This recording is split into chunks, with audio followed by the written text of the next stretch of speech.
Please confirm. Set है अभी?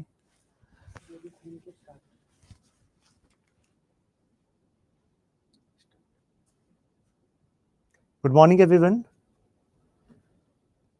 Volume everything is set from our end? Yes.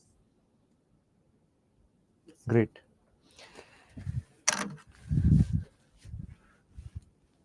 आप एक बार पूछ लीजिए। All set to start? Great. Previous class में हमने लिबरलिज्म और मार्क्सिज्म का बेसिक समझा था। आई होप वहां तक आपको क्लियर होगा। लास्ट क्लास में मैंने आपसे कहा था कि मार्क्सिज्म में एक टर्म आती है स्ट्रक्चरल मार्क्सिज्म, जिसका इस्तेमाल हम इंटरनेशनल रिलेशंस यानी कि पेपर 2 में भी करने वाले हैं। ठीक है, तो उसको बिल्कुल बेसिक से मैं समझाऊंगा। अमनदीप एक बार रिफ्रेश कर लीजिए प्लीज अपनी तरफ से। Thank you. नाउ कल मैंने आपको बताया था कि मार्क्सिज्म इज मतलब आइडियोलॉजी, है ना। बताया था कि मार्क्सिज्म तो एक स्कूल ऑफ थॉट है। स्कूल ऑफ थॉट का मतलब ये हो गया कि भाई इसके अंदर कई सारे ऐसे विचारक आए जिनके कोर कंसर्न मार्क्स के जैसे ही थे, तो इसी वजह से उन सभी को हम मार्क्सिस्ट कहते हैं। तो मार्क्सिज्म तो आइडियोलॉजी हो गई, मार्क्सिस्ट वो व्यक्ति हो गया जो मार्क्स के कोर आइडियाज में बिलीव करता है। अब समय के हिसाब से ऐसा भी हो सकता है कुछ लोग क्वेश्चन करें, भाई मार्क्स तुमने क्या बताया था कम्युनिज्म का आइडिया, ऐसा तो लगता ही नहीं है कि कभी आएगा, अभी तक तो आया नहीं। तो ऐसे ही जो सवाल कर रहे थे मार्क्स के कोर आइडियाज पर, कंसर्न सेम था लेकिन आइडियाज पर सवाल कर रहे थे, उसी में से एक पर्सन थे ग्रैम्सी। ग्रैम्सी इटली में थे और किस समय में ये पॉपुलर हो रहे थे? इंटर वॉर पीरियड, यानी कि वर्ल्ड वॉर 1 और वर्ल्ड वॉर 2 के बीच का पीरियड, इस समय ये पॉपुलर हो रहे थे। इन्होंने इटली में कम्युनिस्ट पार्टी के स्थापना में मेन रोल निभाया, कम्युनिस्ट पार्टी। और मुझे बताइए इटली में उस टाइम पर किसके पास पावर आ रही थी? याद होगा आप सबको, हिस्ट्री में आपने पढ़ा होगा, मुसोलिनी। और मुसोलिनी क्या थे? डिक्टेटर थे। क्या थे? फासिस्ट थे।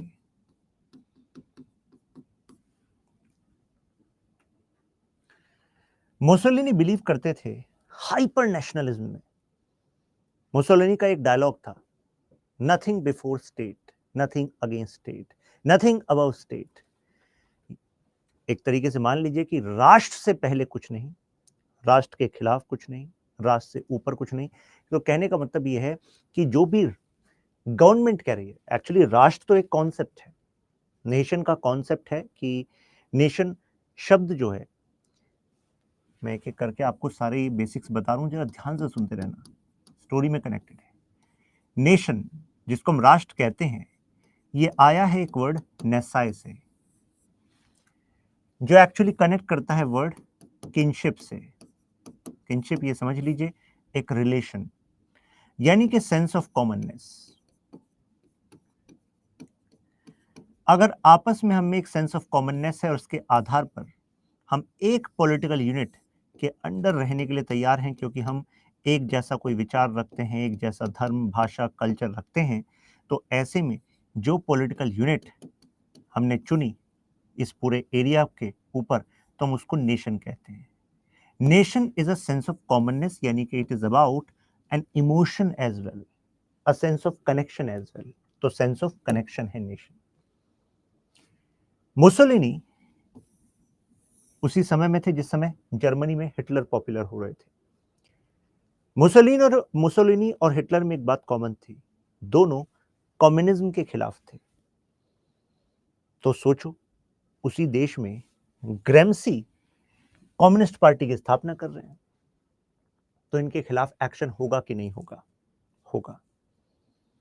आपके मन में सवाल आना चाहिए, क्योंकि हम बिल्कुल बेसिक समझ रहे हैं। सवाल आना चाहिए कि सर, हमने ठीक है सुन लिया कि मुसोलिनी एक हाइपर नेशनलिस्ट थे, और वो कम्युनिज्म के खिलाफ थे। वो कम्युनिज्म के खिलाफ थे क्यों सर? दिक्कत क्या थी उनको? सवाल आ सकता है शायद आपके मन में। कारण सुनिए। कारण ये था, जो कल मैंने आपको मार्क्स के बारे में बताया था। मार्क्स ने एक बात कही थी, वर्कर्स ऑफ द वर्ल्ड, यानी कि पूरी दुनिया के workers, world unite, you have nothing to lose but your change, the only solution you have is violent revolution, workers of the world unite. अब आप खुद ही सोचिए कि workers of the world unite में दिक्कतें क्या क्या आएंगी। पूरे दुनिया के वर्कर किस किस कारण से एक नहीं होंगे? एक कारण होगा नेशन। भाई इंडिया का वर्कर पाकिस्तान के वर्कर के साथ, यूएसए के वर्कर्स के साथ वो सॉलिडेरिटी नहीं रखेगा, वो एकात्म की भावना नहीं रखेगा। वो कहेगा भाई मैं इंडियन हूं, दूसरा कहेगा मैं पाकिस्तानी हूं, तीसरा कहेगा मैं बांग्लादेशी, चौथा कहेगा मैं यूएसए का वर्कर, कोई कहेगा मैं पोलैंड का वर्कर, कोई कहेगा मैं रशिया का वर्कर। जबकि मार्क्स कह रहे हैं कि पूरी दुनिया में कम्युनिज्म जब आएगा तब जाकर आपको असली फ्रीडम मिलेगी। मार्क्स कहते हैं कि real freedom is freedom from necessities. असली आजादी आवश्यकताओं से आजादी में है। वो कह रहे हैं कि जिस समय में तुम जी रहे हो ना, तुम आजाद कहां हो? तुम्हें तो कंटिन्यूसली टेंशन बनी हुई है कि यार इतना पैसा जोड़ लें कि आगे घर परिवार को हेल्थ पे कोई आंच ना आए, हेल्थ पे आए तो मेरे पास पैसा हो। क्योंकि देखो यार, कोविड के टाइम पर पता लग गया, बहुत पैसा लगा है लोगों का, फिर भी नहीं कितने लोग बचा पाए अपने फैमिली मेंबर्स को। तो आपको लगेगा यार हेल्थ के लिए पैसा जोड़ना जरूरी है। एजुकेशन, बच्चों की एजुकेशन, अपनी एजुकेशन काफी कॉस्टली है, पैसा इकट्ठा करना पड़ेगा। तो यानी कि आपके जो डेली बेसिस पे एक्शंस हैं, जो जॉब आप कर रहे हो या फिर जो आप जॉब परस्यू करना चाहते हो, उसमें एक फैक्टर क्या है? You want enough money to secure your needs और नीड्स ऑफ योर फैमिली। आप कहोगे इसमें दिक्कत क्या है? मार्क्स कह रहे हैं कि इसमें दिक्कत यह है, यू डोंट हैव फ्रीडम। आप केवल वैसा काम करोगे जिसमें आपको लग रहा है ज्यादा पैसा बन सकता है। मार्क्स ने कहा कि आपके दो एट्रीब्यूट हैं, क्रिएटिविटी एंड सोशल। आप क्रिएटिविटी का बेस्ट इस्तेमाल नहीं कर पाओगे दबाव में, क्योंकि यू आर जस्ट चेजिंग कि अब ये घर, अब गाड़ी, अब ये वो, हेल्थ, एजुकेशन एटसेट्रा। मार्क्स कह रहे हैं लेकिन कम्युनिस्ट सोसाइटी जब बनेगी रिवॉल्यूशन के बाद, तो उसमें आपको टेंशन नहीं लेनी, क्योंकि आपकी हेल्थ, आपके बच्चों की हेल्थ, क्वालिटी हेल्थ केयर वो खुद सोसाइटी जनरेट करेगी हर किसी के लिए। वॉलंटरी बेसिस पे वो सेवाएं उपलब्ध होंगी, क्योंकि हर किसी की सभी जरूरतें कोई दूसरा पूरा कर रहा होगा, इस तरह का अरेंजमेंट बनेगा। यानी कि क्वालिटी न्यूट्रिशन, क्वालिटी फूड, मतलब क्वालिटी न्यूट्रिशन हो गया, health, education, everything, shelter, everything will be taken care of. तो आप कहोगे फिर लोग काम ही क्यों करेंगे? मार्क्स कहते हैं कि लोग काम करेंगे because they are creative by nature. क्योंकि आदमी वही काम करता है जिसमें उसको अंततः खुशी महसूस होती है। और मार्क्स कहते हैं कि लोगों को जब वो जिस काम को एंजॉय करते हैं, उस काम में मशक्कत करने में, मेहनत करने में उन्हें बड़ी खुशी महसूस होती है, इस वजह से वो उसको करेंगे। आप खुद ही देखिए, जिस दिन जो काम आपको करना होता है, वो काम अगर आप कर लेते हो तो आपको दिन के एंड पर खुशी महसूस होती है कि नहीं होती है? एक सेंस ऑफ सेटिस्फैक्शन। और कई बार जो छुट्टी वाला दिन होता है वो बर्बाद सा लगता है, क्या ही करा यार, आज लेटे रहे, नेटफ्लिक्स, अमेजन प्राइम, सो गए, सुबह होती है, शाम होती है, जिंदगी यूं ही तमाम होती है, मजा नहीं आता वैसा, राइट? तो वो कह रहे हैं कि रियल हैप्पीनेस कम्युनिज्म में आएगी, रियल फ्रीडम कम्युनिज्म में आएगी, राइट? और उनका कहना है अब कम्युनिज्म को आने से रोक कौन रहा है? मार्क्स कह रहे हैं नेशन का कॉन्सेप्ट रोक रहा है, ये राष्ट्र का कॉन्सेप्ट रोक रहा है। आप कहोगे कैसे? मार्क्स कह रहे हैं कि भाई सोसाइटी दो पार्ट में डिवाइडेड है, कैपिटलिस्ट और वर्कर। ये जो वर्कर है ना, ये रिवोल्यूशन नहीं कर पा रहा, इसके अंदर रिवोल्यूशनरी कॉन्शियसनेस नहीं आ रही, ये नहीं जान पा रहा कि इसके शोषण का कारण वो खुद नहीं है, इसके शोषण का कारण है ये सिस्टम, जिस सिस्टम पर कंट्रोल है कैपिटलिस्ट का। ये समाज, ये एजुकेशन सिस्टम, ये सोसाइटी आपको बता रही है कि अगर आप गरीब हो तो इसका कारण आप खुद हो, नहीं तो देखो कैपिटलिस्ट तो अमीर हैं, मेहनत करी है उन्होंने। मार्क्स कह रहे हैं गलत धारणा फैलाई गई है, और इतने बड़े स्तर पर फैलाई गई है कि एक विश्वास बन गया, एक सच बन गया लोगों के अंदर। ये मार्क्स कह रहे हैं किसी को उसके मेहनत का सही दाम अगर नहीं मिल रहा तो ये भी तो एक गरीबी का कारण है। उसी फैक्ट्री में जो वर्कर्स ने काम किया और उससे जो प्रोडक्ट बना, उस पे प्रोडक्ट पे 5 गुना प्रॉफिट इकट्ठा कर रहा है capitalist. The surplus profit is the source of exploitation because this is getting concentrated. अगर इसमें वेजेस में फेयरनेस होती तो क्या वर्कर्स के लिए उतनी गरीबी होती? यस और नो? नहीं होती। तो मार्क्स कह रहे हैं कि लेकिन फिर भी वर्कर अभी पहचान नहीं पा रहा है कि कारण कैपिटलिस्ट है, क्योंकि उसको ये सब विश्वास, ये एजुकेशन सिस्टम, ये सोसाइटी बता रही है। उसके मन में एक भ्रम पैदा किया हुआ है। जब मैं आपको मार्क्सिज्म पढ़ाऊंगा तो उसमें एक पॉइंट आएगा जब मैं मैनेजरियल रिवोल्यूशन के बारे में आपको बताऊंगा, निकोस पोलंजास के बारे में बताऊंगा। वहां पर बताऊंगा कि कैसे एक मिथ है कि हमारे दुनिया में, मार्क्सिस्ट कहते हैं हमारी दुनिया में कुछ एग्जाम्पल्स बताए जाते हैं, जैसे कि अगर मैं आज के समय में कहूं मैनेजर रिवोल्यूशन है क्या। कुछ लोग जो ऐसा रेवोल्यूशन नहीं होना देना चाहते, वो चाहते हैं कि तुम देखो सुंदर पिचई, सत्य नडेला, देखो ये लोग पहले से अमीर थोड़ी ना थे, ये लोग तो मिडिल क्लास फैमिली से निकले, पढ़े, इंजीनियरिंग, एमबीए, ऐसी कुछ डिग्रीज ली, और देखो आज ये उन मेन कंपनीज को चला रही हैं दुनिया की जो एक्चुअली दुनिया को इम्पैक्ट कर रही हैं। गूगल दुनिया को इम्पैक्ट कर रहा है, कंट्रीब्यूट भी कर रहा है। मैनेजर रिवोल्यूशन कह रहा है कि रिवोल्यूशन की जरूरत नहीं है, क्योंकि आज कैपिटलिस्ट नहीं चला रहे कंपनियों को, मैनेजर चला रहे हैं। मैनेजर तो मिडिल क्लास से निकल कर आ रहे हैं। तो कैपिटलिस्ट दोषी कहां है? कोई भी बन सकता है मैनेजर, तो कोई भी ऊपर उठ सकता है पढ़कर।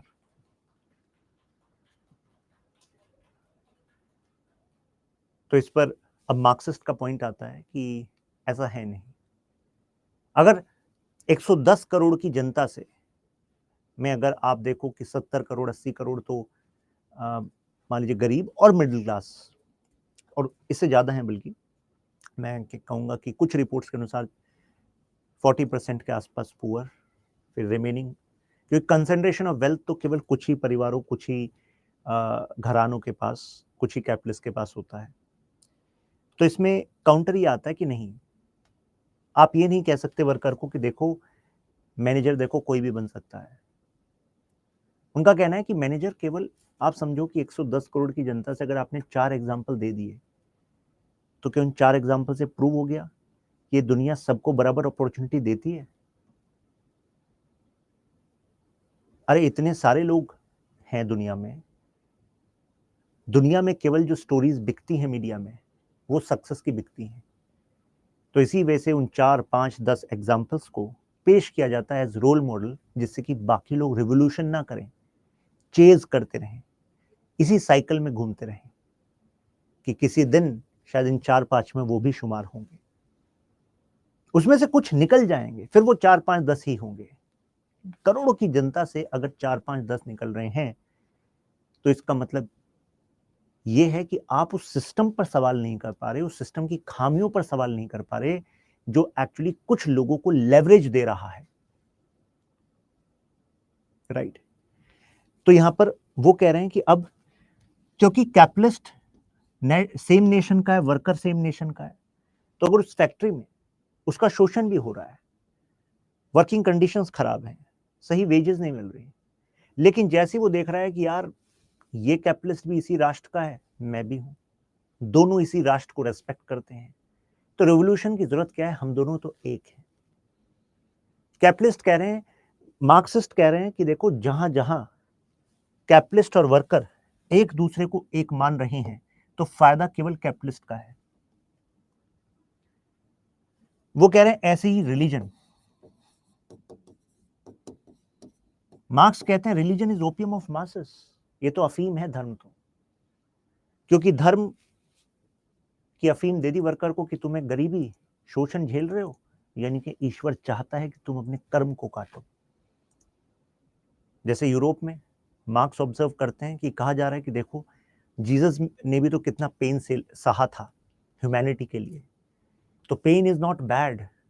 अगर पेन खराब होता कोई तो जीसस सन ऑफ गॉड वो क्यों पेन सहते। अब वर्कर पंप हो जा रहा है कि ठीक है पेन तो फिर हम भी सहेंगे, तो कुछ भी पेन नहीं है, जीसस ने तो बहुत पेन सहा था और पेन सहेंगे। मजे कौन ले रहा है, कैपिटलिस्ट ले रहा है, बेटा सहो पेन तुम, मेरा प्रॉफिट बनने दो, मैं एक दो और आइलैंड ले लूंगा, यार्ड ले लूंगा, चार्टर्ड प्लेन ले लूंगा, तुम लगे रहो इसमें। तो कहने का मतलब ये हुआ कि इन तरीकों से actually worker is not able to get conscious about the real reason of exploitation, and that is why Karl Marx was actually against this concept of nation and concept of religion, right? अब खुद ही सोचो, अब Mussolini और Hitler ये power में आने के लिए इस्तेमाल ही कर रहे थे किसका, नेशन का, हाइपर नेशनलिज्म का। और वहां उन्हीं के देश में अगर कम्युनिस्ट पार्टी बन जाए जो नेशन के कॉन्सेप्ट के विरोध में जाएगी, तो मुझे बताओ मुसोलिनी, ग्रैम्सी, कहां गए ग्रैम्सी, ये रहे ग्रैम्सी, इनको जेल में डालेंगे कि नहीं डालेंगे, यस और नो?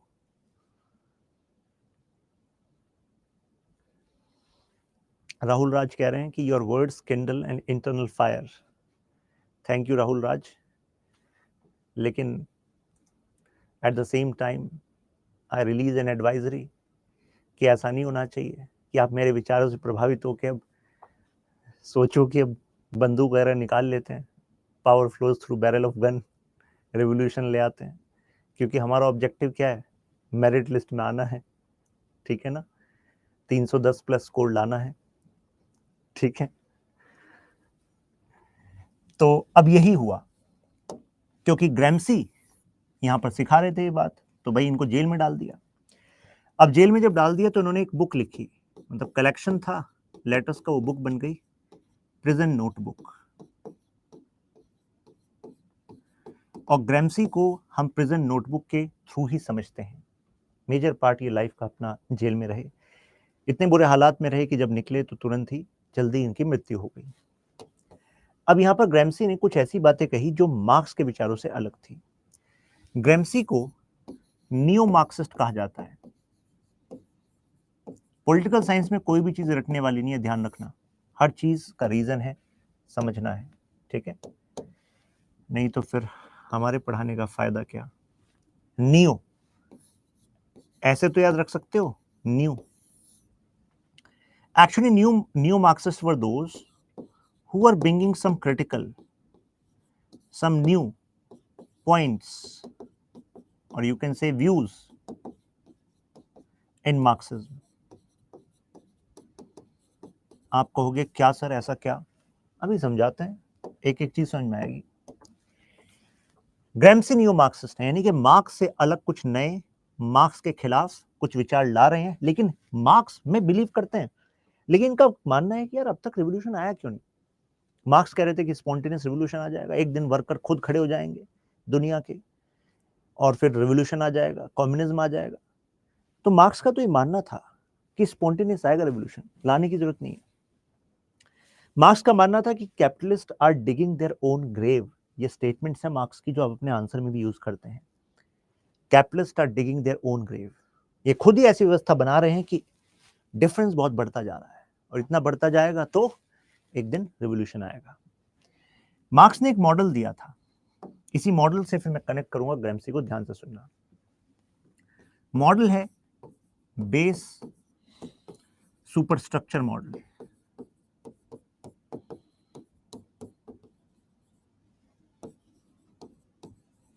है क्या? सुनिए जरा। मार्क्स कह रहे हैं यार, जब मैं इतिहास देखता हूं तो हर जगह मुझे लगता है कि सोसाइटी दो तरह के लोगों में बटी हुई है। आप भी बताइएगा क्या मार्क्स सही हैं? कोई भी चीज ऐसे ही नहीं माननी। वो कह रहे हैं हमेशा सोसाइटी दो पार्ट में डिवाइडेड थी। एक सेक्शन है जो एक्सप्लॉयटर होता है, एक्सप्लॉयटर यानी कि जो शोषण करता है, एक ऐसी क्लास हमेशा होती है। एक होता है जो एक्सप्लॉयटेड होता है, एक्सप्लॉयटेड जिसका शोषण हो रहा होता है। आप कहोगे कैसे, हम तो नहीं मानते। मार्क्स कह रहे हैं अभी मानोगे, जरा रुको, अब जरा कनेक्ट करना।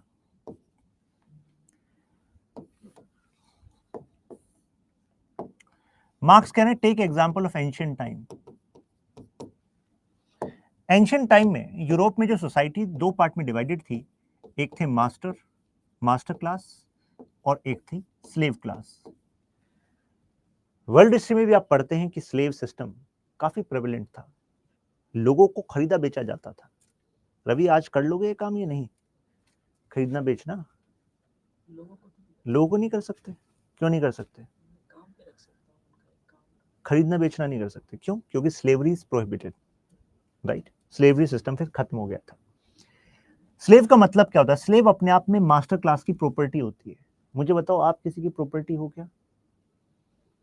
भाई स्टडी आई क्यों ऐसे कर सकता है क्या कि यार ये रवि हमारी प्रॉपर्टी है, फिर आपको चौराहे पे लगा देगी, इसको खरीदना है क्या? तो कोई और कंपनी फिर आप पे बोई लगाए, खरीद ले, फिर अपने हिसाब से आपसे कितने घंटे काम कराए, कुछ भी करे। ऐसा शोषण तो नहीं कर सकते ना, नहीं हो सकता, ठीक है? यानी कि आपकी पर्सनल सॉवरेनिटी है, आपकी पर्सनल मतलब आपके पर्सनल राइट्स हैं। Rights is a better word. You have personal rights which are inviolable, यानी कि छीने नहीं जा सकते। लेकिन स्लेव के साथ ऐसा होता है क्या? बताइए बताइए, स्लेव के साथ ऐसा होता है क्या? स्लेव के साथ नहीं होता। स्लेव को तो मास्टर की प्रॉपर्टी है, वो कैसे भी यूज करे।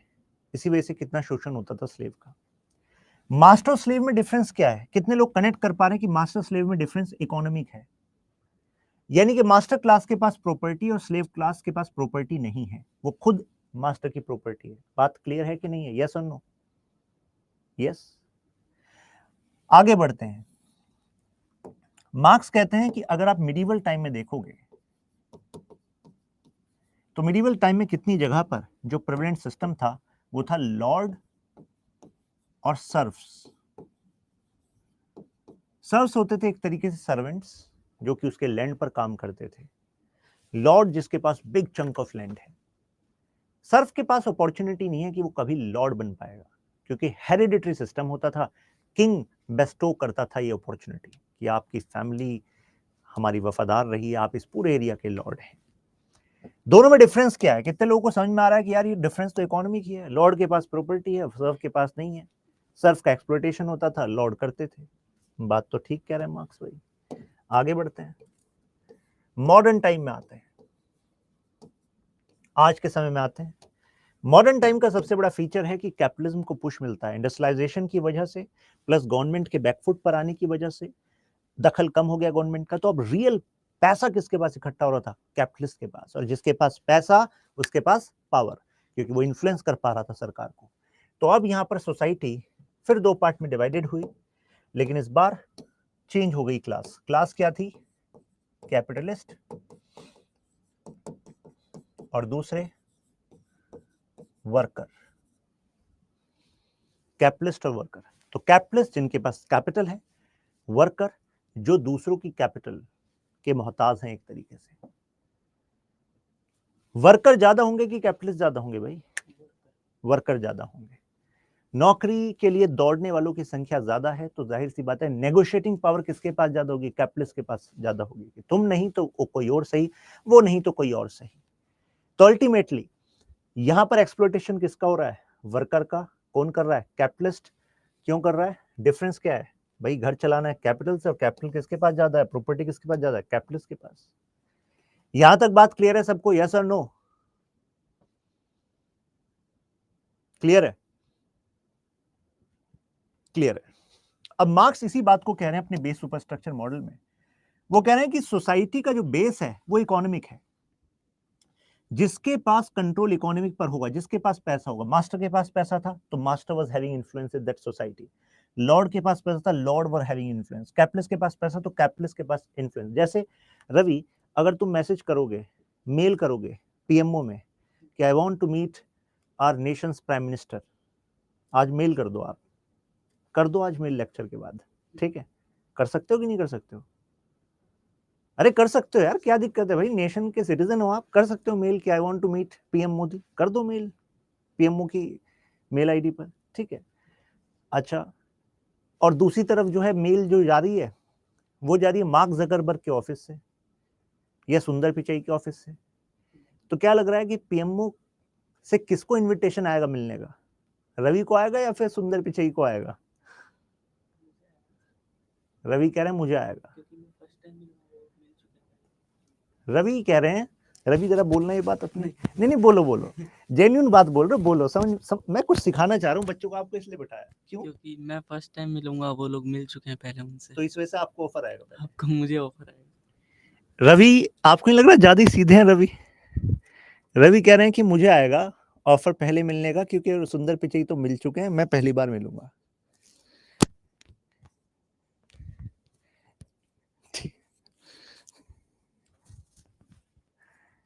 जिसके पास पैसा, जिसके पास अपॉर्चुनिटी देश के लिए, उसको मिलने का मौका मिलेगा, राइट? रवि तुम पीएसआर ऑप्शन में बैठा करो, मॉडरेटर इन्हें यहाँ बैठना चाहिए, विचारों में थोड़ी मैच्योरिटी आएगी, जिंदगी की हकीकत पता लगेगी, राइट? अभी मासूम हो आप, तो देखिए अपॉर्चुनिटी किसको मिलेगी? सुंदर पिचाई को मिलेगी, क्योंकि सुंदर पिचाई से अगर मुलाकात है तो मोदी जी को पता है कि भाई ये देश में कुछ ना कुछ डील उनके साथ करेंगे जिससे देश में कुछ ना कुछ नया पैसा आएगा, सीधी बात। तो मार्क्स ये कह रहे हैं कि बेस और सुपर स्ट्रक्चर वो ऐसे कनेक्ट कर रहे हैं, ये केवल रिप्रेजेंटेशन है, क्या मतलब वो बताता हूं। मार्क्स कह रहे हैं जिसके पास बेस पर कंट्रोल, पैसा जिसके पास, वो कंट्रोल करेगा स्टेट पर, वो कंट्रोल करेगा रिलीजन पर, कि धर्म भी उसकी तरफदारी करेगा, मीडिया भी उसकी तरफदारी करेगी, मीडिया भी उसके हिसाब से चलेगी, जो आपके एजुकेशन इंस्टीट्यूशंस हैं वो भी उसके हिसाब से चलेंगे। तो एक तरीके से मार्क्स का यह है base super structure model. Super structure का मतलब क्या है? सुपर स्ट्रक्चर का मतलब है अदर सेक्शन, जैसे स्टेट, रिलीजन, मीडिया, एजुकेशन। तो मार्क्स इसमें कह रहे हैं कि भाई जिसके पास इकोनॉमी पर कंट्रोल, स्टेट को भी वही इन्फ्लुएंस करेगा, धर्म को भी वही इन्फ्लुएंस करेगा, मीडिया को भी वही इन्फ्लुएंस करेगा, एजुकेशन को भी वही इन्फ्लुएंस करेगा। एजुकेशन में भी उसकी तरफदारी की जाएगी, मीडिया में भी उसकी वाहवाही की जाएगी, धर्म के जो रिप्रेजेंटेटिव है वो भी करेंगे इसकी तरफदारी, ऐसा ही होगा। कितने लोग मानते हैं कि भाई बात तो सही है बेस सुपर स्ट्रक्चर मॉडल की? यस और नो? राइट? बात तो ठीक है। अब फिर आप कहोगे कि सर ये ग्रैमसी इनके खिलाफ क्यों थे? फिर ग्रैमसी इनके खिलाफ क्या पॉइंट ला रहे थे? क्रिटिकल वाला पॉइंट क्या था? ग्रैमसी इसी पर क्रिटिक कर रहे थे। ग्रैमसी कह रहे थे कि भाई मार्क्स जो हैं, जो मार्क्स के व्यू हैं, मार्क्स के व्यू हैं कि जो सुपर स्ट्रक्चर है, सुपर स्ट्रक्चर मतलब, इस शब्द का मतलब क्या है मार्क्स के हिसाब से? बताइए, साथ साथ बताइए। सुपर स्ट्रक्चर का मतलब है ये state, religion, media, education. This is, super structure is just reflection of base. ये स्टेटमेंट थी मार्क्स की, रिफ्लेक्शन ऑफ बेस, यानी कि भाई बेस पे जिसका कंट्रोल उसका केवल रिफ्लेक्शन मात्र है और कुछ नहीं है, ये कह रहे हैं वो। लेकिन यहां पर जो आपके ग्रैमसी साहब हैं, ग्रैमसी कह रहे हैं ऐसा बिल्कुल नहीं है। ग्रैमसी कह रहे हैं देखो हकीकत ये है कि जो सुपर स्ट्रक्चर है ना वो अपने आप में स्ट्रक्चर है। मींस ग्रैमसी कह रहे हैं कि जो सुपर स्ट्रक्चर है, it is not just reflection.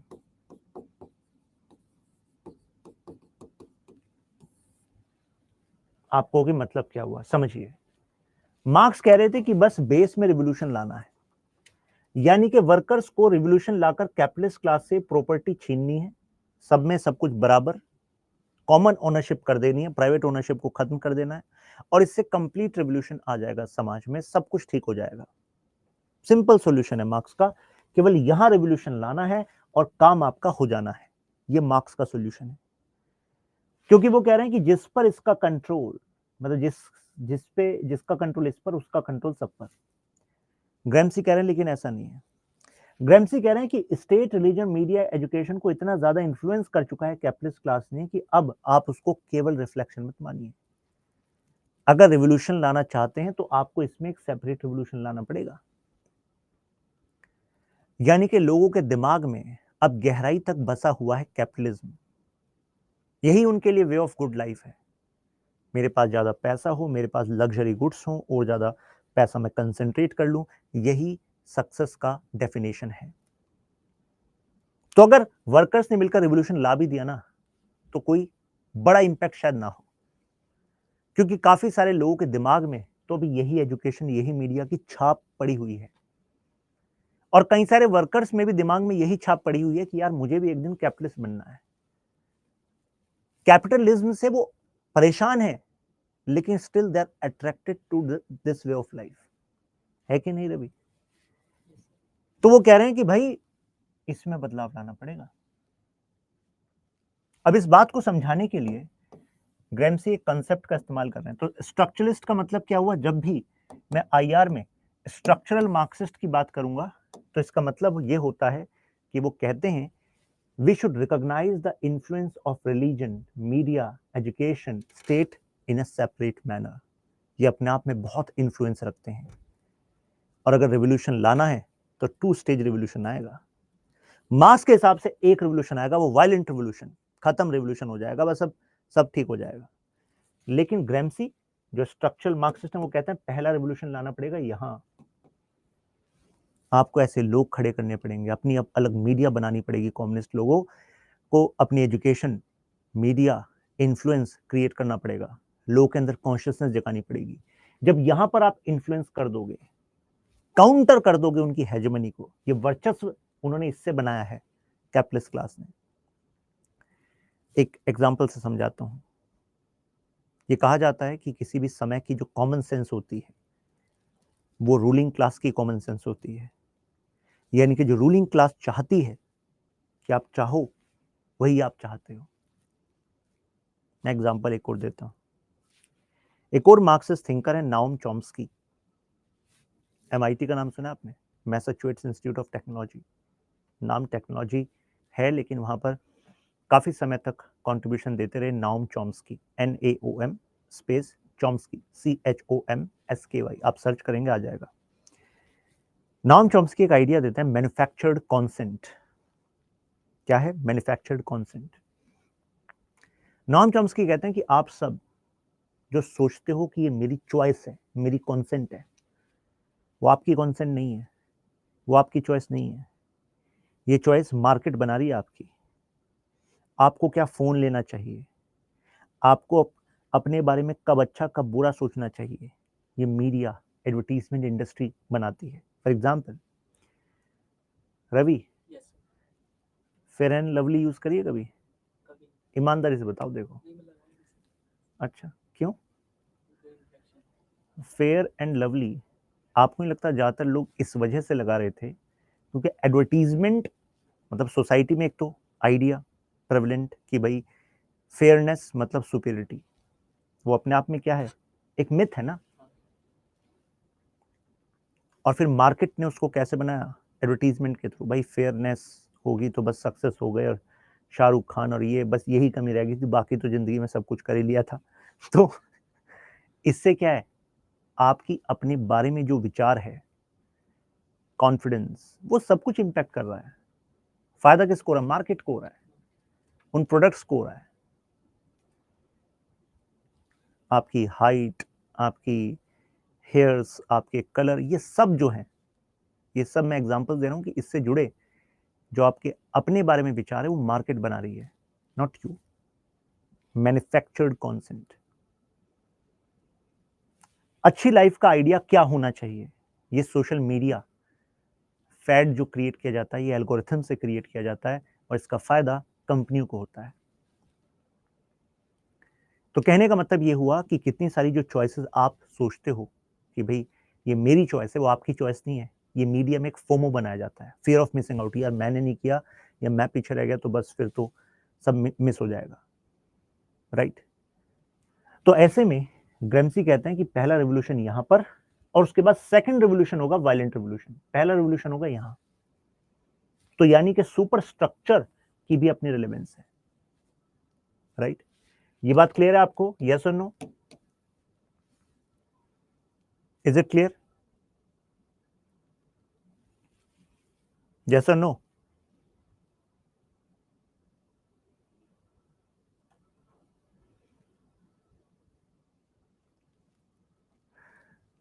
ऊपर दिखाना एक कमेंट, ये नीचे। हाँ, दीपक का कमेंट आया कि जब माइंड में मार्क्स हो तो फेयर एंड लवली काम नहीं करेगा। खैर, अब बार बार मैं ये आइडिया ऑफ स्टेट क्योंकि यूज करूंगा और ग्रैम्सी की हम बात करें तो ग्रैम्सी एक वर्ड यूज करते हैं, इंटीग्रल स्टेट।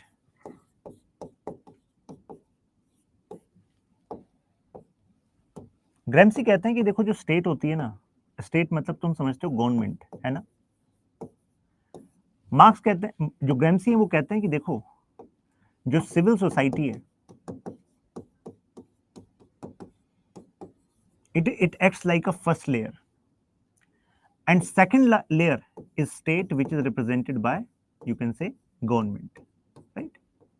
जिसको हम गवर्नमेंट कहते हैं आम भाषा में, बट मैंने आपको कल डिफरेंशिएशन बताया था। State is like an abstract concept having territory, population, government and government which is sovereign. ग्रैम्सी कहते हैं कि एक्चुअली आप पर जो राज किया जाता है वो केवल ऐसा नहीं है कि कैपिटलिस्ट जो है केवल इस गवर्नमेंट के थ्रू ही करते हैं, क्योंकि मार्क्सिस्ट ट्रेडिशन में ये माना जाता है कि जो स्टेट है वो केवल, जो सरकार है वो तो एक तरीके से एग्जीक्यूटिव कमिटी है कैपिटलिस्ट क्लास की।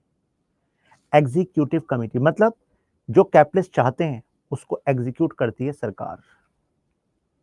सरकार को चाहिए पैसा, कैपिटलिस्ट के पास है।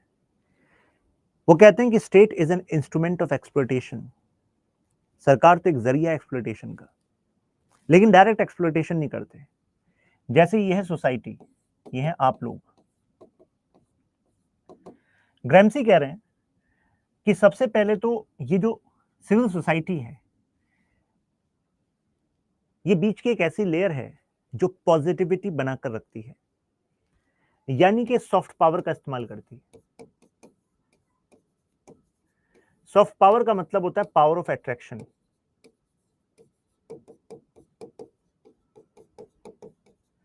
यहां पर सिविल सोसाइटी का मतलब क्या है? लोगों का समूह, जैसे media, education, religious groups etcetera.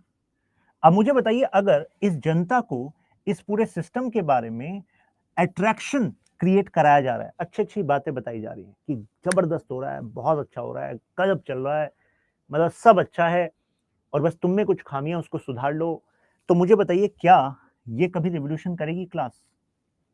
Yes और नो?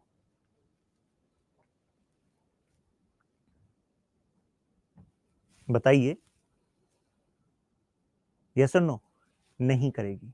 एग्जैक्टली यही बात ग्रैम्सी कह रहे हैं, क्योंकि सिविल सोसाइटी जो है ये अपने आप में एक सॉफ्ट पावर से एक बफर बना ले रही है, रिवोल्यूशनरी कॉन्शियसनेस नहीं आने दे रही।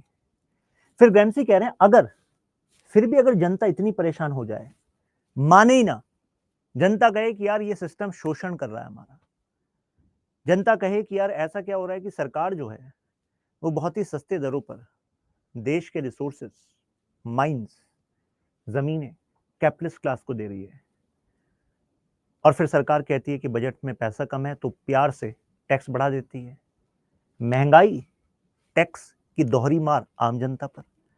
अब ये जनता इस अट्रैक्शन से भी शांत नहीं बैठ रही। जनता कह रही है मीडिया बिक चुकी है, मीडिया, एजुकेशन सिस्टम बदलना पड़ेगा इसको। रिलीजन वो क्वेश्चन करने लगे कि क्या तुम क्यों सरकार की तारीफ कर रहे हो, तुम भी बिक चुके हो, या तुम क्यों कैपिटलिस्ट की तारीफ कर रहे हो। तो ऐसे में अब ये जनता जो है इस लेयर को एक तरीके से क्रॉस कर चुकी है। फिर ये जनता करती है प्रोटेस्ट। तो प्रोटेस्ट के समय पर भी पॉजिटिविटी फैलाई जाती है कि जनता प्रोटेस्ट ना करे। फिर ऐसी जनता को नेगेटिव लाइट में भी रखा जाएगा इन्हीं सिविल सोसाइटी द्वारा। अब भी नहीं मान रहे, तो अब जाकर फाइनल गवर्नमेंट का जो पावर है, यानी कि जिसको हम कहते हैं हार्ड पावर। देखिए आईआर में जब मैं सॉफ्ट पावर हार्ड पावर का बात करता हूं, तो सॉफ्ट पावर का मतलब तो पावर ऑफ अट्रैक्शन होता है, कल्चर एटसेट्रा। हार्ड पावर का मतलब जैसे मिलिट्री, है ना। लेकिन हम आम जनता पर किसकी बात कर रहे हैं? पुलिस एक्शन की बात करते हैं। पुलिस एक्शन अब क्या होगा? लाठीचार्ज होगा, वाटर कैनन होगा इस जनता पर। फिर ये इनके खिलाफ यूज किया जाएगा प्रोटेस्ट पर, और जिससे अल्टीमेटली किसको बचाया जाएगा? कैपिटलिस्ट के इंटरेस्ट को। कैपिटलिस्ट के इंटरेस्ट को बचाना स्टेट के लिए से जरूरी है, क्योंकि अगर उसके इंटरेस्ट को नहीं बचाया तो वो किसी दूसरी पार्टी को सपोर्ट कर देगा नेक्स्ट इलेक्शन में। कैसे करोगे कैंपेनिंग, कैसे बनाओगे दोबारा सरकार? तो ग्रैम्सी कह रहे हैं इस तरीके से पूरा सिस्टम काम कर रहा है। ग्रैम्सी कह रहे हैं मिलकर पूरा का पूरा एक ही इंटीग्रल स्टेट है, दोनों मिलकर बना रहे हैं स्टेट। ये बात अभी तक क्लियर हो गई हो आपको? तो mention ultra clear.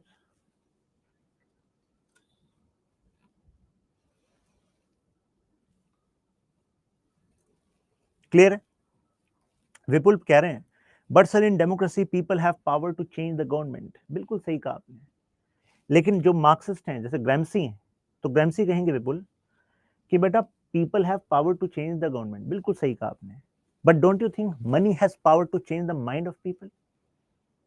Money has power to influence the government, money has power to purchase the media. कोई एक कॉर्पोरेट ग्रुप ऐसा हो सकता है जो 7-8 मीडिया चैनल का मालिक हो। क्या वो मीडिया चैनल फिर उसके खिलाफ बात करेंगे? नहीं करेंगे। वो कॉर्पोरेट ग्रुप ऐसा हो सकता है कि बड़ी बड़ी एजुकेशन संस्थाओं को फंडिंग देता हो, तो क्या इनके खिलाफ बात करेंगे? नहीं करेंगे। उसी कॉर्पोरेट ग्रुप के से कनेक्टेड कितने सारे लोग बड़े बड़े जो रिलीजियस कांग्रेगेशन है उसमें फंडिंग करते हो, क्या उसके खिलाफ बात होगी? नहीं होगी। Right? Yes, freedom of speech and expression का इस्तेमाल कर तो रहे हो, प्रोटेस्ट कर रहे हो।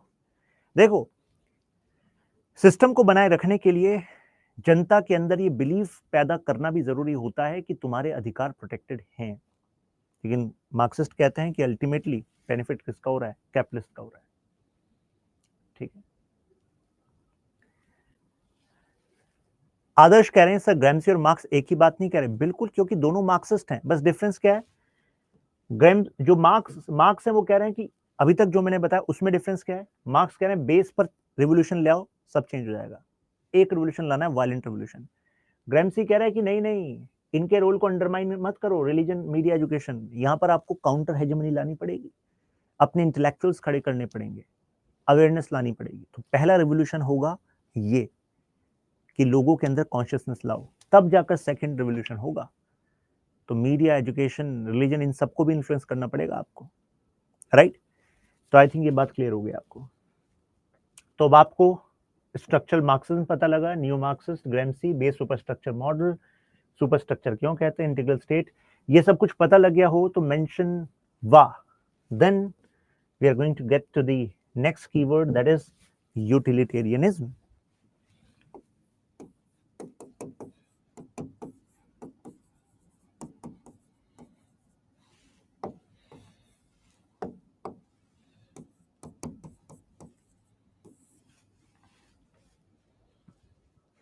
ठीक है, ग्रेट। चलिए अब देखिए यहां पर वर्ड है इज्म, मतलब ये भी आइडियोलॉजी है ना। अब यहां पर ये जो यूटिलिटेरियन वर्ड है, this is coming from the word utility, है ना। यूटिलिटी का मतलब समझते हैं आप? यूज, है ना। जब आप यूज करते हैं किसी चीज को तो क्या होता है? What you derive satisfaction. Right? Utilitarianism का अपना एक बड़ा इन्फ्लुएंस है मॉडर्न पॉलिटिकल थॉट पर। जैसे ही हम लॉक, मिल जैसे विचारकों को पढ़ते हैं, मिल वाले चैप्टर में मैं आपके साथ बेंथम की चर्चा करता हूं, तो वहां पर आपके सामने ओपन अप होता है ये बात कि यार अल्टीमेटली कितनी सारी जो चॉइसेस हम अपने आसपास अगर एग्जांपल उठाकर देखें तो हर चीज यूटिलिटेरियन एस्पेक्ट से ही चल रही है। मतलब क्या हुआ, एग्जांपल देके बताता हूं। एक सेइंग है that nature has created two masters before man या ओवर मैन। एक है प्लेजर, एक है पेन। यानी कि आप यहां हैं और आपके सामने दो चीजें हैं, प्लेजर और पेन। रवि किसको चुनोगे आप? जो आपका एक्शन होगा वो कहां से कनेक्टेड होगा रवि? रवि का मतलब आपसे पूछ रहा हूं, रवि तो केवल जरिया है। प्लेजर मतलब प्लेजर ही चाहिए आपको, पेन नहीं चाहिए, है ना? तो बेस ये है कि देखो हम सबके अंदर दो चॉइसेस हर समय होती हैं। जहां से हमें प्लेजर मिलता है उसी हिसाब से हम एक्शन करते हैं।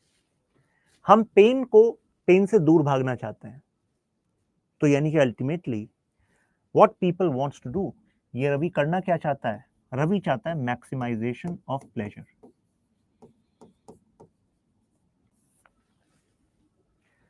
तो अगर हमें पता है कि लोगों की चॉइसेस इसी हिसाब से होती हैं, तो जाहिर सी बात है हम थियरी भी उसी हिसाब से बना सकते हैं। आप कहोगे कैसे? एग्जाम्पल, अगर हमें पता है कि हर समय पर जिस चीज में आपको प्लेजर मिलेगा आप वो काम करोगे, तो जहां आपको कानून तोड़ना प्लेजर देगा तो आप कानून तोड़ोगे कि नहीं तोड़ोगे? अगर कानून तोड़ने से प्लेजर मिल रहा हो, तोड़ोगे कि नहीं तोड़ोगे? नहीं तोड़ोगे। क्यों नहीं तोड़ रहे आप रवि कानून? क्योंकि डंडा है आपके सिर पे। कानून तोड़ोगे पनिशमेंट मिलेगा, चालान कटेगा। अगर कोई पनिशमेंट ना मिले कानून तोड़ने पर और प्लेजर मिले, तो प्लेजर लोगे कि नहीं लोगे? फिर तो प्लेजर लोगे। तो कहने का मतलब ये हुआ कि जब हमें पता है कि लोगों की फितरत है, this is human nature, this is based on human nature that people want pleasure, so it means हमें उन सिचुएशंस को देखना चाहिए जहां पर हर एक इंसान के लिए जरूरी है कि वो कानून को फॉलो करें, अपनी लिमिटेशंस में रहें, भले ही लिमिटेशंस को ब्रेक करने से उनको ज्यादा प्लेजर मिले। तो लिमिटेशंस को ब्रेक करना अगर हम एक पेनफुल एक्सपीरियंस बना दें वाया पनिशमेंट, तो मुझे बताओ हम लोगों के एक्शंस को शेप कर सकते हैं कि नहीं कर सकते हैं? यस और नो? तो as a policy maker you can think on this, right? Yes. अब ऐसे ही देखिए, यूटिलिटेरियनिज्म का इस्तेमाल तो काफी लोगों ने किया, बट जेरेमी बेंथम को श्रेय दिया जाता है to put it like a theory, proper theory. Bentham was a thinker in Britain, और बेंथम के दोस्त थे जेम्स मिल। जेम्स मिल जिन्होंने इंग्लिश ईस्ट इंडिया कंपनी में भी काम किया था। जेम्स मिल के बेटे थे जेएस मिल, जॉन स्टॉट मिल। तो हमारे सिलेबस में केवल जेएस मिल है, जॉन स्टॉट मिल है। बट क्योंकि जेएस मिल अपने फादर के दोस्त यानी कि जेम्स मिल के दोस्त बेंथम से काफी प्रभावित थे, तो इस वजह से जब हम जेएस मिल पढ़ेंगे वेस्टर्न पॉलिटिकल थॉट में, तो उस समय मैं आपको बेंथम के बारे में भी बताऊंगा। तो ये कहा जाता है कि जेएस मिल बेंथम से प्रभावित तो थे, लेकिन ऐसा ही कुछ रिलेशन था जैसा कि इससे पहले मैंने बताया था, ग्रैम्सी मार्क्स के कुछ आइडियाज में बदलाव कर रहे थे अपने आइडियाज में कि भाई एक रिवोल्यूशन से काम नहीं चलेगा, दो रिवोल्यूशन चाहिए, है ना? तो ऐसे ही जेएस मिल भी यूटिलिटेरियन है, दोनों यूटिलिटेरियन में बिलीव करते हैं, लेकिन जेएस मिल प्रभावित थे, लेकिन इनके विचार और इनके विचार यूटिलिटेरियनिज्म पे डिफरेंट है। जैसे कि मार्क्स और ग्रैम्सी दोनों मार्क्सिज्म के अंडर पड़ते हैं, लेकिन मार्क्स के कुछ विचारों को ग्रैम्सी जो बाद में आए तो उन्होंने बदलाव किया, है ना? बेंथम के आइडियाज को पिग्स फिलॉसफी कहा जाता था, लेकिन ऐसी फिलॉसफी जो काफी पॉपुलर थी क्योंकि कॉमन मैन इस बात को समझ सकता है। भाई कोई ऐसा आदमी है जो उसको नहीं समझेगा? आराम से समझेगा। मतलब ये जो यूटिलिटेरियन थ्योरी एक तरीके से कह रही है कि भाई अगर नेचर ने आपको टेस्ट लेने के लिए सेंसरी ऑर्गन दिए हैं, डिफरेंट सेंसरी ऑर्गन दिए हैं जिससे आपको प्लेजर आ सकता है। तो मतलब नेचर चाह रही है ना कि आप प्लेजर लो। Nature wants you to enjoy this life, have pleasure, and that is why people are going to maximise their pleasure, right? लेकिन ये जो फिलॉसफी है बड़ी सिंपल फिलॉसफी है, ठीक है? जिस चीज में प्लेजर मिले वो काम करो, जिसमें ना मिले वो ना करो। और बेंथम ने गवर्नमेंट के लिए भी कहा greatest happiness to the greatest number. इस फिलॉसफी का इस्तेमाल करो जी आप, greatest happiness to the greatest number, यानी कि जितनी मैक्सिमम हैप्पीनेस ज्यादा ज्यादा लोगों को आप दे सकते हो वही काम राज्य का होना चाहिए। और यहां पर हैप्पीनेस का मतलब क्या है? Material pleasure. जैसे कि अगर जनता पर ज्यादा टैक्स लगाओगे तो ज्यादा प्लेजर होगा क्या? नहीं। टैक्स क्या होना चाहिए? प्रोपोर्शनेट होना चाहिए, लिमिट में होना चाहिए, है ना? सुविधाएं ऐसी होनी चाहिए कि ज्यादा ज्यादा लोगों को खुश मिले। क्या हर कोई खुश हो सकता है? नहीं हो सकता। लेकिन जेसमिल ने कहा कि यार ये जो बात आप कह रहे हो कि pleasure is everything and pleasure is quantitative, यानी कि प्लेजर ज्यादा और कम होता है, क्वालिटी में कोई डिफरेंस नहीं होता प्लेजर की। आप कहोगे मतलब क्या है? एग्जांपल देता हूं। रवि, जैसे मान लो एक व्यक्ति है जो एक आर्ट गैलरी में जा रहा है। रवि के सहारे में आप सबसे सवाल पूछ रहा हूं। तो आर्ट गैलरी में पेंटिंग लगी हुई है और वो पेंटिंग के सामने खड़ा है, आधा घंटा हो गया, 1 घंटा हो गया, उसे मजा आ रहा है, पेंटिंग की गहराइयों में उतर रहा है, वो एक एक चीज को ऑब्जर्व कर रहा है। लेकिन क्या ये प्लेजर किसी जरूरी आपको भी आए या मुझे आए या किसी दूसरे को आए जिसका पेंटिंग से इतना कोई वास्ता है नहीं? नहीं, है ना? तो यानी कि प्लेजर के भी टाइप होते हैं, है ना? जबकि जेसमिल का कहना था कि देखो प्लेजर ना क्वालिटेटिव होता है, यानी कि कुछ ऐसे प्लेजर होते हैं high quality and low quality, high और लो। जैसे कि कोई फूल है, जेसमिल का कहना था कोई बेवकूफ है तो उसको जिस चीज में प्लेजर आए, जरूरी है कि किसी सोक्रेटिस को भी उस चीज में प्लेजर आएगा? सोक्रेटिस एक महान थिंकर हुए हैं, क्या जरूरी है सोक्रेटिस को भी उसमें आएगा प्लेजर? नहीं। तो वो कह रहे हैं कि इंसानों की कैटेगराइजेशन भी हो सकती है ऐसे जैसे कि प्लेजर में भी क्वालिटी है। कुछ लोगों को पोएट्री में प्लेजर मिलेगा, कुछ लोगों को पुष्पिन में प्लेजर मिलेगा। पुष्पिन का एग्जाम्पल दिया था एक्चुअली उन्होंने। पुष्पिन इज लाइक कि वो नहीं होता जब आप इलेक्ट्रॉनिक सामान खरीदते हो तो एक रैप आता है, बबल रैप। एग्जाम्पल उससे समझ लो आप, जो उसको जब प्रेस करते हो, बचपन में करते थे, बहुत मजा आता था। अभी भी करते हो? अच्छा, है आपके पास। तो बच्चे तो करते हैं, हम सब करते थे बचपन में, है ना? लेकिन जैसे जैसे हम बड़े होते हैं तो क्या उतना ही प्लेजर आता है उस चीज में? अब नए नए तरीके आ जाते हैं प्लेजर के हमारे पास, है ना? तो प्लेजर का मतलब क्या है? जो एक सेंसरी सेटिस्फैक्शन आपको मिलता है उसको हम प्लेजर कहते हैं। वो कहते हैं कि देखो पोएट्री का प्लेजर हाई है और जो पुष्पिन का प्लेजर है वो लो है। लेकिन यहां पर जो बेंथम है वो कहते हैं प्लेजर कोई हाई और लो नहीं होता, प्लेजर केवल ज्यादा और कम हो सकता है, मोर और लेस हो सकता है। तो लोगों में भी कोई क्वालिटी का कोई डिफरेंस नहीं होता, ठीक है? हर कोई अपने तरीके से जी रहा है, अपने सेंसरी ऑर्गन से प्लेजर को मैक्सिमाइज करने की कोशिश कर रहा है। जेसमिल हालांकि इस बात से तैयार नहीं थे। कैसे? जैसे कि वो कह रहे थे कि यार इस वाले तरीके को हम एथिक्स में कैसे यूज कर सकते हैं कि जिस चीज में आपको प्लेजर मिले वो काम करो, जिस चीज में प्लेजर ना मिले वो काम ना करो।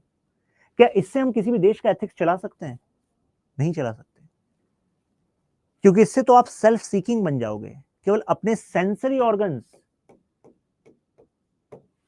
अच्छे नजारे, अच्छा टच, अच्छा टेस्ट, इन्हीं तक आप सीमित हो जाओगे। यही आपके लिए सेंसरी ऑर्गन्स को सेटिस्फाई करना, यही आपके जीवन का औचित्य हो जाएगा बेंथम के आइडियाज के हिसाब से अगर चलोगे तो।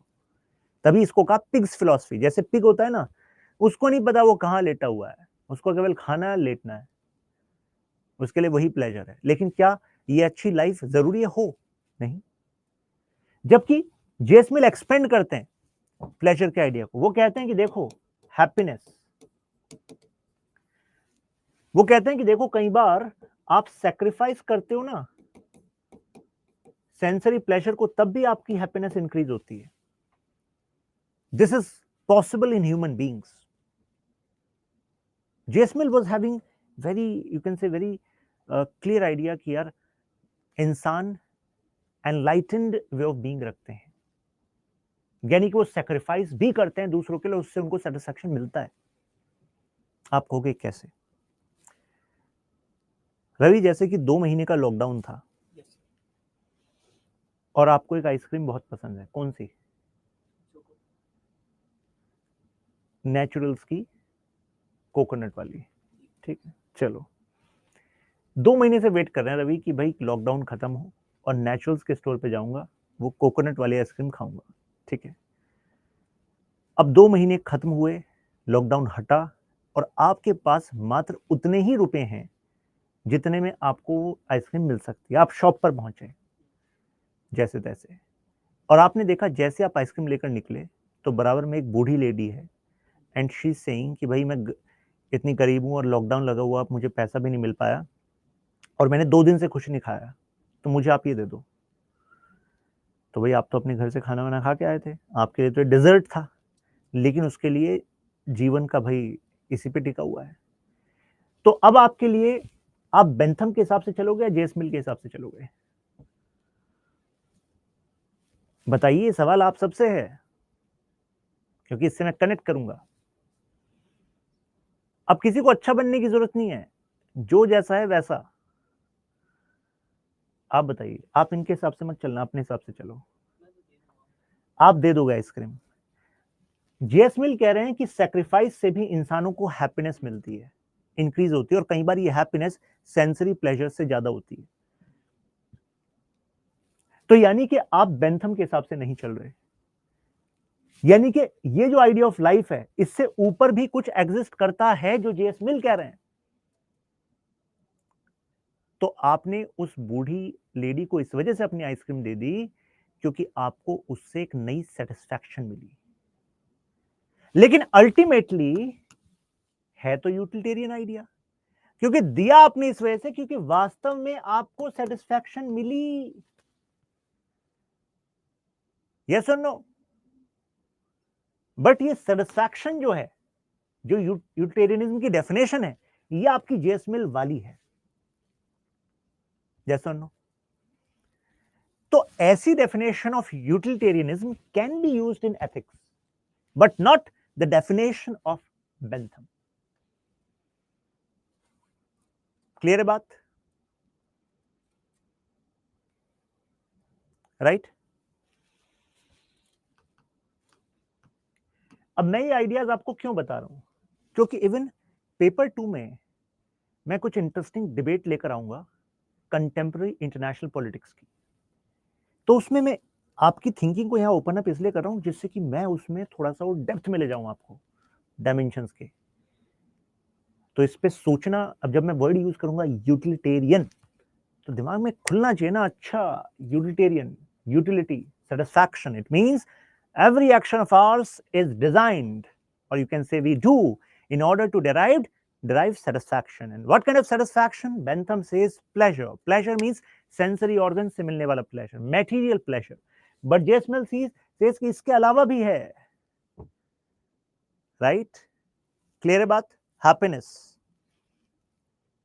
ये बात हो गई आपको क्लियर, ठीक है। तो ये हो गया यूटिलिटेरियनिज्म एज अ वर्ड, आपको आ गया। एक और वर्ड बताता हूं, एक और टर्म है,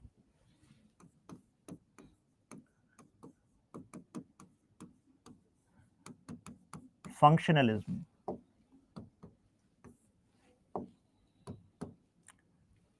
फंक्शनलिज्म इटसेल्फ रिप्रेजेंट, अगर कोई कहे कि एरिस्टोटल वाज अ फंक्शनलिस्ट, तो एरिस्टोटल वाले चैप्टर में भी आता है ये term, Aristotle was a functionalist, है ना। तो फंक्शनिस्ट का मतलब क्या हुआ कि यानी कि इससे पहले से कुछ चीजें जो चलती आ रही हैं हमारे पॉलिटिकल सिस्टम में, हमारी सोसाइटी में, तो यानी कि वो कुछ ना कुछ यूटिलिटी तो रखती होंगी, कुछ ना कुछ उपयोगिता तो रखती होंगी। तो उनको आपको बिल्कुल उखाड़ फेंक कर कुछ नया बनाने की जरूरत नहीं है, उसमें ही कुछ मूल चूक परिवर्तन करके आप आगे बढ़ो। जैसे कि याद करो, मैंने फर्स्ट जो सेशन लिया था आपका ओरिएंटेशन का, तो उसमें जब मैं प्लेटो और एरिस्टोटल की डिबेट आपको बता रहा था, तो मैंने आपको बताया था कि देखो, Aristotle was disciple of Plato, and Plato was saying कि हम कम्युनिज्म ऑफ फैमिली ले आएंगे, कम्युनिज्म ऑफ प्रॉपर्टी ले आएंगे, हम एजुकेशन सिस्टम को चेंज कर देंगे, हम गार्जियन क्लास, मतलब रूलिंग क्लास, सोल्जर क्लास से प्राइवेट फैमिली का अधिकार भी ले लेंगे, क्योंकि ये फैमिली रीजन है किसका? करप्शन का। तो यानी कि एरिस्टोटल ने वहां पर क्या कहा था? फंक्शनलिस्ट व्यू क्या हुआ कि भाई देखो, फैमिली एक बेसिक यूनिट है किसकी? सोसाइटी की, राइट? एज ओल्ड इंस्टीट्यूशन है, एज ओल्ड सोशल इंस्टीट्यूशन है फैमिली। यानी कि समाज में कितने समय से फैमिली को एक बेसिक यूनिट माना गया है। सोसाइटी में स्टेबिलिटी का कारण है फैमिली, क्योंकि आप कितने सारे काम, मेहनत इस वजह से करते हो क्योंकि आपके साथ आपका परिवार है, परिवार की जिम्मेदारियां हैं, परिवार का विश्वास है। और कितने सारे गलत काम भी आप इस वजह से नहीं करते क्योंकि आपको परिवार के लिहाज है, परिवार से रिलेटेड लोगों के इमोशंस, इज्जत, इनकी जरूरत है। तो यानी कि फैमिली की अपने आप में सोसाइटी की स्टेबिलिटी में एक फंक्शन है कि नहीं है। So if certain institutions, certain ways are already having a particular kind of function in our society or a political system, then there is no need to uproot those systems, change them altogether. There is no such need. If you want certain changes, certain minuscule changes, step by step, they can be done. Example देता हूं, next example. तो एक तो क्या हुआ, family का अपना एक फंक्शन है, इस फंक्शन की इंपॉर्टेंस को अगर आप मानते हो तो ऐसे में आप फंक्शनलिस्ट हो। एक और एग्जांपल, प्लेटो कह रहे थे कि जो प्रॉपर्टी, प्राइवेट प्रॉपर्टी रखने का अधिकार है किसका? रूलिंग क्लास का, सोल्जर क्लास का। ये एक बड़ा कारण है कि उनके अंदर करप्शन हो रहा है, क्योंकि वो प्राइवेट प्रॉपर्टी को एक्यूमुलेट कर रहे हैं, जैसे पॉलिटिशियंस, ब्यूरोक्रेट एक्यूमुलेट करते हैं। रवि, अगर हम एक ऐसा कानून लेकर आ जाए, मतलब ऐसा हो जाए कि आज रात को 8 बजे मोदी जी उठें और मोदी जी कहें, मैं पूरे देश के सामने एक बहुत महत्वपूर्ण चीज लेकर आया हूं, जिससे अब पूरे देश का भविष्य चेंज होने वाला है। पूरा देश इस समय ये सब देखे, सारे न्यूज चैनल पे यही चल रहा है। आपकी धड़कनें बढ़ गई कि यार अब कौन सा नोट खत्म होने वाला है। ठीक है, लेकिन मोदी जी ने कहा, भाई और बहनों, नोटबंदी की बात नहीं करना है हमें, मैं सिर्फ ये कह रहा हूं कि करप्शन से हमारा देश कमजोर हो रहा है कि नहीं हो रहा है। आप कहोगे हाँ, हो तो रहा है। आप सोच रहे हैं यार 2024 में चुनाव भी आने वाले हैं, कुछ ना कुछ तो बड़ा करेंगी मोदी जी, तभी नेक्स्ट टाइम पब्लिक साथ में आएगी। तो भाई और बहनों, करप्शन एक मेजर मुद्दा है कि नहीं? आप कहोगे हाँ, बड़ा मुद्दा है।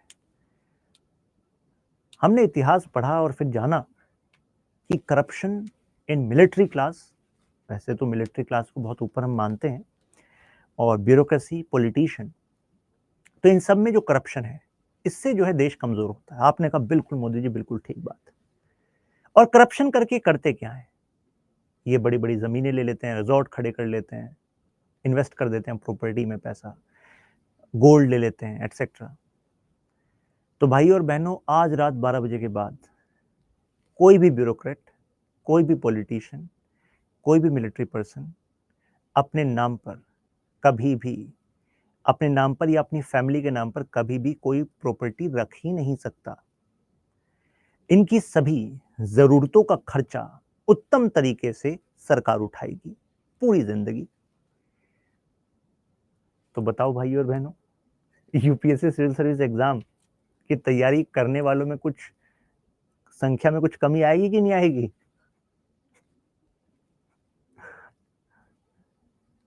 या लग रहा है कि नहीं, वैसा ही चलता रहेगा?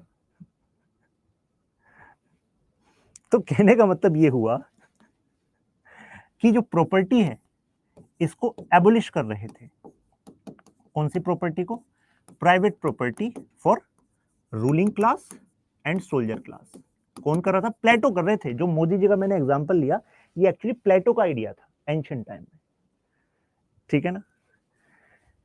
तो मुझे बताइए, जितने लोग पॉलिटिशियन बनना चाहते हैं, देखते होगे कितने सारे बच्चे आजकल ग्रेजुएशन पोस्ट ग्रेजुएशन, आप देखते हो भाई क्या कर रहे हो, कह रहे हो, कहेगा वो कि मैं इस वार्ड का मंत्री हूँ, मैं छात्र नेता हूँ, मैं समाज सेवी हूँ।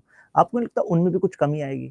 क्योंकि मोदी जी कह रहे हैं एक बार भी जिसने इलेक्शन लड़ लिया तो इसका मतलब यह है कि अब उसके नाम पे कोई प्राइवेट प्रॉपर्टी ना हो। अब सरकार उसको स्पॉन्सर करेगी, नर्चर करेगी कि भाई तुम अच्छे पॉलिटिशियन बनो। प्रॉपर्टी की क्या जरूरत है? क्यों चाहिए तुम्हें प्रॉपर्टी? अच्छा खाना पीना, एजुकेशन, हेल्थ केयर, वो सरकार देखेगी तुम्हारा। अपने नाम पर, परिवार के नाम पे कुछ नहीं हो सकता तुम्हारे यहाँ। तो कितने सारे युवा नेताओं में भी कमी आएगी, राइट? ऐसा हो सकता है। और इसमें से भी नहीं, सब केवल चुनाव लड़ने वालों में नहीं, चुनाव जीतने वालों में, ठीक है। ऐसा कुछ मतलब आइडिया है, ठीक है, idea that can be explored in future. हम तो एग्जांपल ले रहे हैं। बिजनेस के साथ ऐसा नहीं होगा। कारण मैं कह रहा हूं कि प्लेटो ने भी तो ये कहा था, बिजनेसमैन के साथ, प्रोड्यूसर क्लास के साथ ऐसा नहीं करेंगे। प्रोड्यूसर क्लास को प्राइवेट प्रॉपर्टी का अधिकार रहना चाहिए, उनकी प्राइवेट प्रॉपर्टी एबोलिश नहीं होनी चाहिए। क्योंकि बिजनेसमैन के अंदर जब मोटिवेशन रहेगी और संपत्ति बनानी है और एक्सपेंड करना है, तभी जाकर नए आइडियाज आएंगे, तभी जाकर नई प्रोडक्ट सर्विसेज आएंगे, देश के लिए वेल्थ क्रिएट होगा। तो उनके लिए ऐसा नहीं करना, ठीक है ना। तो ऐसे में अगर ये प्रॉपर्टी एबोलिश हो जाए, तो ये प्लेटो ऐसा कह रहे थे। लेकिन देखिए एरिस्टोटल, तो आपको नहीं लगता ये अपने आप में एक रेडिकल व्यू है? यस और नो? भाई सोल्जर क्लास, रूलिंग क्लास की प्रॉपर्टी को एबोलिश करना रेडिकल व्यू है। रेडिकल का मतलब बहुत ही बड़ा कोई परिवर्तन है। लेकिन एरिस्टोटल क्या है? फंक्शनलिस्ट है। वो प्रॉपर्टी के अपने फंक्शन को तरजीह देते हैं, इंपॉर्टेंस देते हैं। उनका कहना है यार प्रॉपर्टी का अपना एक फंक्शन है, property shouldn't be एबोलिश्ड, it should not be एबोलिश्ड। Why? He says कि प्रॉपर्टी से एक सेंस ऑफ मोटिवेशन भी रहता है, और प्रॉपर्टी ये बताती है कि this person is a man of reason. अगर किसी ने अपनी मेहनत से कोई संपत्ति बनाई है तो दिमाग तो होगा उसमें, टैलेंट तो होगा, है कि नहीं? तो यानी कि वो कहते हैं कि प्रॉपर्टी को छीना ना जाए, प्रॉपर्टी का कॉन्सेप्ट बना रहना चाहिए, राइट? तो मुझे बताइए कि ये बात क्लियर हुई आपको? यस और नो? फंक्शनलिज्म का बेसिक आइडिया मैंने आपको बताया। Understanding the function of some institution, some arrangement which is prevalent in society from long time. This idea is against the radical idea which talks about uprooting the system. It talks about preserving the system by making certain changes, amendments, if there is need of reform. Clear है बात? तो अगर सब कुछ clear है तो mention ultra clear.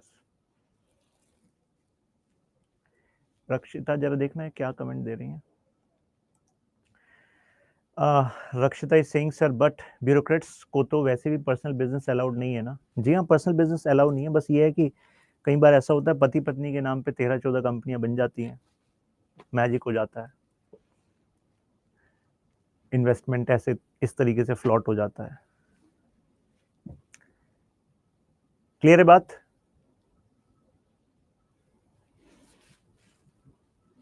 लेकिन अब धीरे धीरे देश सुधर रहा है, अब करप्शन में कुछ तो कमी आई है,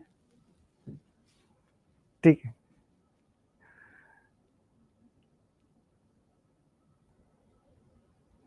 यस यस यस, ठीक है। So this was today. आज हमने यूटिलिटेरियनिज्म स्टार्ट किया था यहाँ से, Marxism, neo Marxism, Gramsci, base super structure, Gramsci के विचार, मार्क्स के विचार, इंटीग्रल स्टेट, ये Mussolini, Gramsci, Mussolini, Hitler, why they were against idea of nation, religion, ये सब कुछ हमने किया, ठीक है। क्लियर है?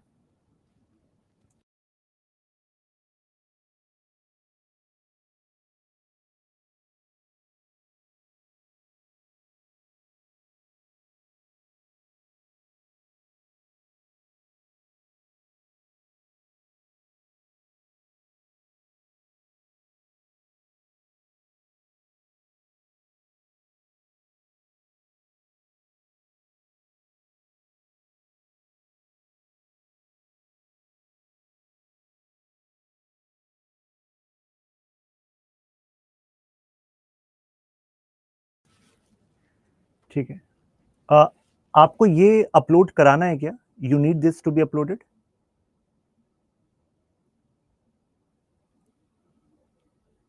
ठीक है, so Ravi is going to ensure कि इसकी पीडीएफ भी अपलोड हो जाएगी। ठीक है, ग्रेट। तो चलिए फिर नेक्स्ट लेक्चर में मिलते हैं, आगे बढ़ते हैं। ठीक है, इन सब चीज़ों को अभी तो मैंने आपको बेसिकली बेसिक्स बताए इन टर्म्स के, और इस पूरी जर्नी में, पीएसआर जर्नी में जब चैप्टर वाइज हम चल ही रहे हैं, तो चैप्टर वाइज जब हम चलेंगे तो उस हर एक चीज़ को बिल्कुल हम ओपन अप कर देंगे, हर एक यूनिट, टॉपिक, सब टॉपिक, प्रीवियस ईयर क्वेश्चंस और क्या क्वेश्चन बन सकते हैं, सब कुछ हमारे पास होगा। ठीक है,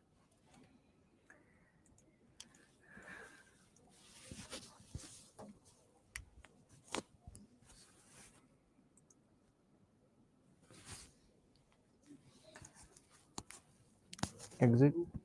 अच्छा, ग्रुप लिंक ले लीजिए आप, कई लोगों ने शायद ज्वाइन नहीं किया था, और आप सब इस वाले ग्रुप में तो होंगे I guess. Shashank Tyagi for you, ये मेरा पर्सनल टेलीग्राम ग्रुप है, और इसमें कमेंट्स में जाके आप मेरे साथ पर्सनल अगर कोई शेयर करना है आपको तो वो भी आप शेयर कर सकते हैं। यूपीएससी सिंप्लीफाइड लिखा आ जाएगा, त्यागी लाइव वहां पर। ठीक है, Shashank Tyagi for you, you है। अब ये सोशल मीडिया मेरा हैंडल एक ही है, मतलब हर जगह मैं इसी नाम से मिलूंगा, शशांक त्यागी फॉर यू। ठीक है, इसमें